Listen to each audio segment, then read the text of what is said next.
Bonjour à toutes et à tous et bienvenue à la Gaubretière où nous allons rencontrer aujourd'hui Benjamin Pâtissier. Il est cuisinier. Oh, je vous vois venir, c'est facile, hein. C'est pourtant la réalité. Il vient de reprendre le logis de la Chaboterie, un partenariat gagnant-gagnant comme on dit aujourd'hui avec le département de la Vendée. Il devrait ouvrir son restaurant au mois de juillet prochain et il succède à l'ami Drapeau qui a cessé son activité, je crois, il y a un peu plus d'un an. Benjamin Pâtissier, il a écumé les grandes tables de France. Vous allez le voir, hein, il a un beau parcours, déjà un beau palmarès. Et puis là, il a décidé de s'installer en Vendée. Alors on va découvrir ensemble qui se cache derrière ce chef extrêmement prometteur. Son épouse notamment, parce que c'est un projet de couple. À chaque fois, c'est des projets de couple. Souvent, quand on reprend un restaurant de cette qualité-là et qu'on veut l'emmener à l'excellence. On va donc en parler avec lui depuis la Gaubretière où nous sommes. Et nous allons aller du côté de Saint-Malo-du-Bois, à la charcuterie Brégin.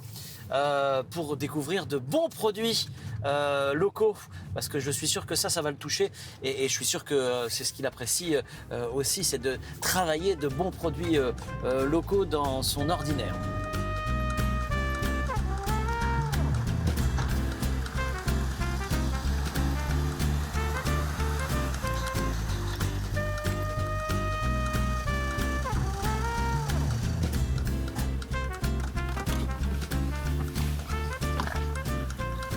Bonjour Benjamin. Bonjour Hervé. Je suis content de faire votre... On fait comme ça? Ouais, c'est ça, je crois. Je suis content de faire votre connaissance. Et la Vendée va bientôt entendre beaucoup parler de vous. Ça a commencé déjà. Hein? Tout doucement. Tout doucement, avec votre restaurant. On enlève le masque, vous le savez, dans cette émission. D'abord, on respecte les distances. Et pour l'empathie, pour pouvoir vraiment se ressentir. Et puis pour les gens qui, éventuellement, ne pourraient pas entendre et lire sur les lèvres. Voilà, c'est plus pratique pour nous de travailler dans ces conditions-là. Puis en plus, là, on a un beau soleil, on est en plein extérieur. Il va falloir vous y faire au climat de la Vendée. Hein. Bon, je m'y fais bien pour l'instant, ça va. Bon, vous êtes nantais en même temps, c'est ça? On n'est pas très loin. Voilà. Moi, je suis originaire de Nantes et mon épouse de Saint-Aignan-de-Grandlieu. Donc voilà. Ouais. Nord de Nantes et sud de Nantes. Un peu Alors, les deux. vous avez pas mal navigué avant de poser vos valises à la Chaboterie. On va avoir l'occasion d'en parler. Tout cela, c'est dans la voiture. J'aurais juste qu'on dise un tout petit mot. Derrière, il y a la maison Hainaut. C'est un hasard. Je vous emmène ici pour vous emmener ailleurs. Vous aimez travailler avec les artisans. Et Hainaut, c'est un forgeron coutelier. C'est ça. Il va vous faire vos couteaux, c'est ça? Il est en train de nous faire une ligne de couteaux sur mesure pour nos couteaux du restaurant. Oui, tout à fait. Ah bien. On avait à cœur d'avoir des producteurs locaux, mais aussi des artisans pour les arts de la table. Et du coup, vous avez vu l'état d'esprit de la maison? En devenir? Bon, on attend le mois de juillet avec impatience. Dans la voiture, on y va.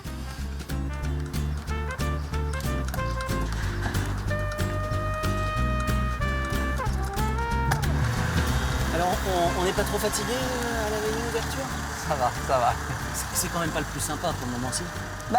C'est-à-dire que l'avantage qu'on a pu avoir dans un premier temps, d'avoir un peu tous les restaurants arrêtés, nous a permis de faire avancer notre projet, on va dire un peu plus sereinement. On était un peu moins stressé par éventuellement une activité à côté. Ouais. Maintenant, c'est vrai que c'est un peu plus compliqué pour beaucoup de corps de métier, beaucoup d'artisans qui vont intervenir sur le site, sur les délais, sur le manque de main-d'œuvre, sur les produits éventuellement. Donc c'est vrai qu'à ce niveau-là, là, c'est vrai que c'est un petit peu plus compliqué pour nous. Et puis pour tous les arts de la table, il n'y a pas de salon, donc on est obligé de choisir sur catalogue, de faire venir des échantillons. C'est un petit peu plus compliqué, mais bon, on s'y fait. Hein. Ah ouais, c'est bien. Et puis, est-ce qu'on est dans le menu, dans la gamme de produits qu'on veut proposer? Ou ça, c'est déjà fait, ça, tout ça? Alors, on avait commencé, en fait, on a procédé par étapes. Ouais. C'est-à-dire qu'on s'est donné comme ouverture le début juillet. Et au niveau du temps, du timing qu'on avait, il y avait des choses avec des délais incompressibles sur des fabrications de meubles, des choses comme ça. Oui. Donc, c'était les premières choses sur lesquelles on s'est penché. Après, finir de constituer l'équipe. Et maintenant, on est sur rencontrer des producteurs, des fournisseurs, des artisans. Et du coup, on affine en ce moment les menus, la carte. J'ai fait des visios cette semaine avec mon chef pâtissier ou mon second de cuisine. Et puis, ils arrivent bientôt, ils arrivent la semaine prochaine. Ouais. Comme ça, on pourra tout mettre un peu à plat. Et puis, à partir du 15 juin, on va commencer les essais. Ah, je suis surpris que vous me disiez ça parce que je ne savais pas qu'on faisait des essais quand on... Je pensais que bon, vous connaissiez vos produits, vos plats, etc. Mais non, c'est comme, c'est comme un réglage de voiture de course. C'est ça, on affine, on fait des tours de chauffe et puis après on règle les moteurs pour que... C'est chouette. Ça veut dire que là, vous allez goûter, tester, non, avec votre femme. Voilà, c'est ça, avec vos tout le équipes. monde, avec les équipes de cuisine puis les équipes de salle, voir après comment est-ce qu'on organise et comment on articule le service. D'accord. Sur la logistique, comment est-ce qu'on sert, est-ce qu'on peut rajouter peut-être à côté des clients, des choses comme ça. Combien de personnes vous allez avoir à votre service? On va être jusqu'à 14. Donc avec mon épouse, donc ça fait 12 emplois. Ouais. Alors, il faut quand même qu'on en parle de votre épouse. Parce que moi, quand je rencontre des chefs, et vous n'êtes pas le premier à passer dans cette émission, une petite pensée pour Christophe Tellier de La Table à La Roche-sur-Yon, là, qui ferme ses portes en plus, au passage, on pourra en reparler aussi. On t'embrasse, Christophe. C'est une affaire de couple. Tout à fait. Et en fait, après, j'ai culpabilisé, je me suis dit, pourquoi j'ai invité Benjamin? Et j'aurais peut-être dû inviter Audrey, en fait. Elle aurait été, je pense, ravie de venir. Ouais. Après, je vous cache pas qu'en termes d'organisation, en ce moment, on essaie aussi de se diviser en deux et qu'on ne s'occupe pas tous des mêmes choses pour pouvoir avancer plus vite. Mais elle est chef aussi, elle a fait la même école que vous. Elle a fait l'école hôtelière donc de Nicolas Père à Orvaux. Ouais. Et après, elle a complété sa formation sur une mention sommellerie. Et après, elle a fait un cursus sur Paris où elle était chez Monsieur Besson, qui était meilleur ouvrier de France en 76. Et puis après, on est descendu ensemble chez Anne-Sophie Pic et puis on a continué le reste de notre parcours professionnel ensemble. On est chacun dans notre domaine, on a chacun notre domaine de compétences. Donc l'avantage, c'est qu'on a une totale confiance l'un envers l'autre et du coup, c'est quand même beaucoup plus facile d'avancer et on est plus serein. L'objectif, bon, c'est de se roder, mais c'est la première fois que vous travaillez vraiment que tous les deux ensemble. Parce qu'avant, vous travailliez au sein d'une équipe. Tout à fait. Là, vous êtes tous les deux les patrons. Oui, tout à fait. C'est vraiment la différence, c'est que on a passé le cap de l'entrepreneuriat ou du patronat pour, puis parce que l'endroit s'y prêtait, parce qu'on se rapproche de nos familles. Donc, quitte à monter un projet professionnel aussi important que celui-ci, ça avait quand même plus de sens, c'est d'être proche des familles de chaque côté. On a quand même 2 enfants. Bon, c'était aussi, c'est un aspect professionnel, mais c'était aussi un aspect familial. Ouais. L'étoile, c'est pour quand?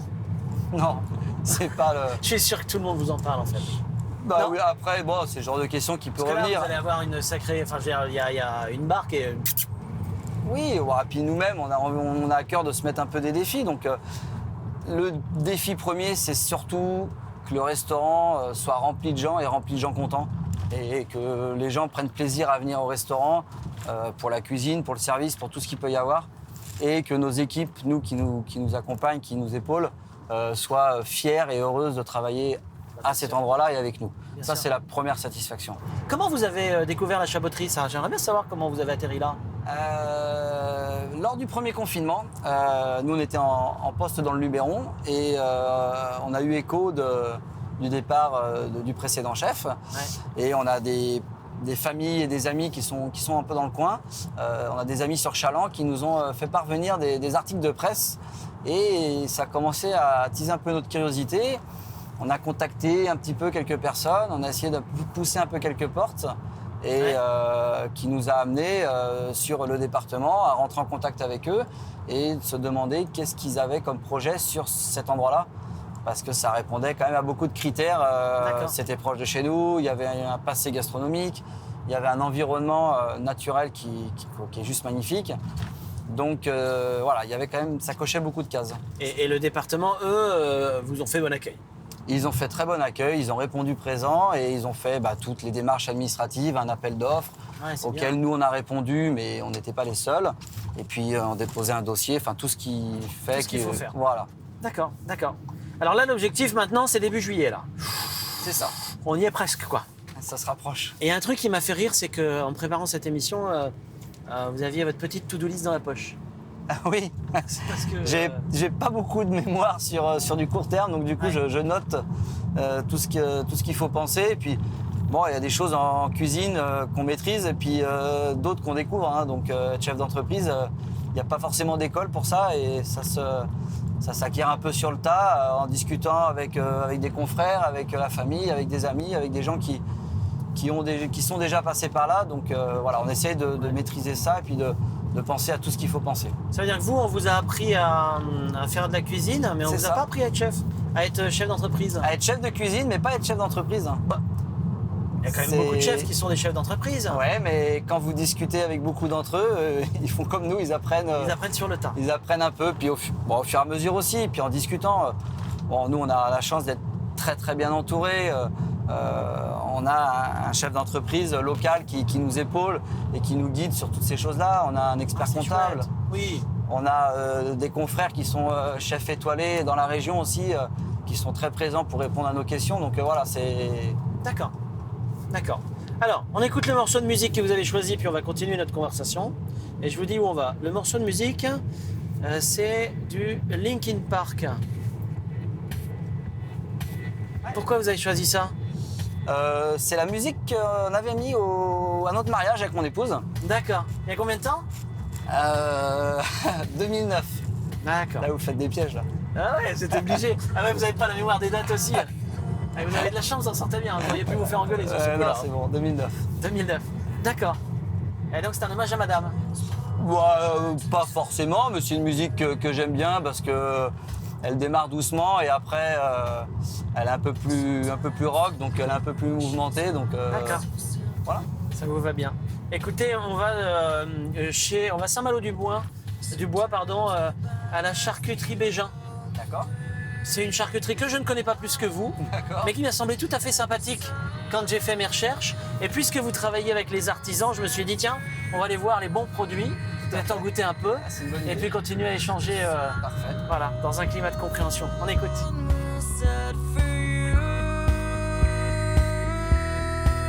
And the shadow of the day will embrace the world in gray, and the sun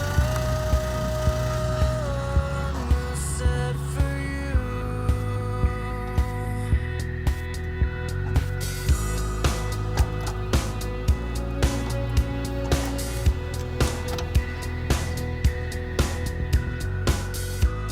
In cards and flowers on your window, your friends all plead for you to stay. Alors Benjamin, alors qui est le présentateur, qui est l'invité là pour la première fois, le doute peut-être distillé dans cette émission. C'est très drôle, je me suis jamais retrouvé habillé comme ça. Vous non plus d'ailleurs, parce que c'est pour votre métier de vous retrouver Ah, dans non, une non, charcuterie, non, surtout pas- dans une charcuterie comme ça. C'est pas tous les jours. C'est un vrai métier, vous m'avez dit. Hein. Ouais, C'est. Ouais. Je vous ai dit, est-ce que vous faites vos saucissons, machin, vous rigolez ou quoi? Non, un cuisinier doit savoir maîtriser le poisson, la viande et aussi un peu de technique de charcuterie, mais très simple. Être charcutier et traiteur, c'est des vrais métiers à part entière, et avec beaucoup de paramètres. Et non, c'est pas évident. Hein. Saucisson, andouille, lomo, il y a plein de petites choses sympas qu'on va aller voir et qu'on va peut-être pouvoir déguster.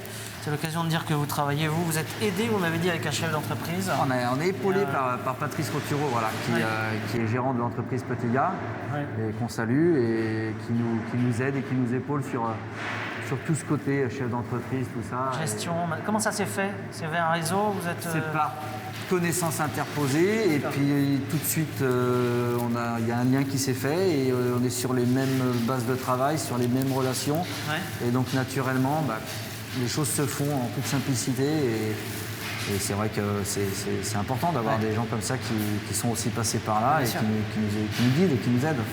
Vous présentez pas de charcuterie dans votre restaurant, vous en présenterez un peu. On en utilise, on en en travaille, utilise. mais on n'en présente pas à part entière. On en utilise, on en travaille, tout à fait. Ça, c'est important. Dans tout l'artisanat et avec tous les artisans avec lesquels vous travaillez, vous en recherchez encore ou vous les avez tous trouvés? On les a pas tous trouvés et j'ai envie de dire, on les trouvera jamais tous. C'est-à-dire que c'est au fur et à mesure. Au fur et à mesure, il y a des liens qui vont se créer avec certains. Avec d'autres, on va trouver des limites en termes de faisabilité. Donc, on va peut-être trouver aussi d'autres fournisseurs. Les choses se font dans le temps. On ne peut pas dire, ça y est, on a trouvé 5-6 fournisseurs, on reste comme ça. Non, c'est des choses qui vont se faire naturellement. Peut-être des fournisseurs qu'on ne connaît pas, qui vont venir aussi nous présenter des produits. Et on va se dire, ah ouais, il y a quelque chose à faire avec ça. Donc, voilà.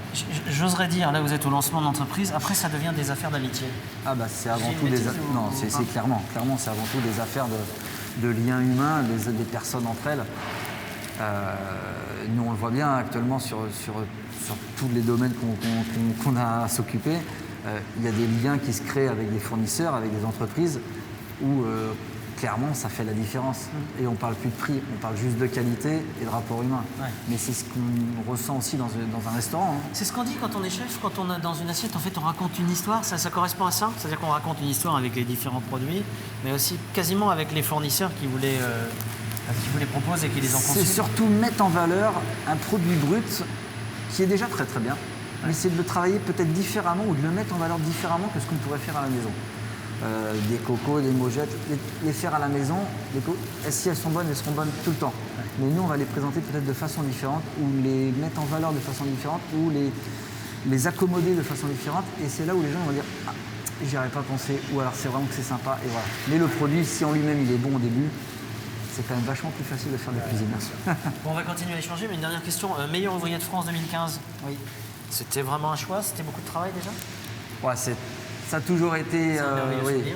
Ouais, puis je suis assez compétiteur dans l'âme, donc voilà, j'avais un papa qui était coureur cycliste, donc forcément, ouais, la compétition, on aime ça. Et puis j'ai travaillé très souvent avec des meilleurs ouvriers de France et j'ai toujours eu énormément d'admiration et de respect pour tout ce que ça représente, hein, pas que sur le côté technique, sur les valeurs humaines aussi.